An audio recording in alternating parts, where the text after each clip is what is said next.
میان تنگ بنا شده، این ارواح مقروق مردگان رها شده. با گوشه چشتگامون میکردن آجارا، تو خونه بی جون خونه های فرق. وقتی که باد جدایی آواز شد، آخرین استکاک دست ما ساز شد. من از پشت کشیده شدم توی طوفان، من پنجه ها مشت تو پنجه ها باز شد. از اون روز که تو سایه ها جدا شدیم، مثل همه همسایه ها جدا شدیم. تو جوونه یک کوچیک رونه حال زندگی، که تو روز تقسیم شاخه ها جدا شدیم. هوای شاخه من شک شد، دور از شاخه تو شاخه من تک شد. تا آخرین لحظه رسیدی به بودم، تا فهمیدم درخت این قافل بیچک شد. من وقتی مرد شدم که پر درد شدم، ظاهر آدم خوب و همه تو زرد شدم. تا اینکه خواستم که این اتفاق رو درک کنم، از توی آدمای اجتماع ترد شدم. این خیلی سخته، این خیلی تلخه، که آدمای دور نمیفهمن چیه حرفه. این اتفاقا میشن و به توی قلبه، که باشه اعتقادش تا ببیره تو رقصه.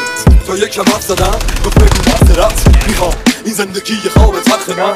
کسی از من نمیپرسه که چیه درد من. یادم اینه که پرده رفت کنار از پنجره‌ام، پس دیدم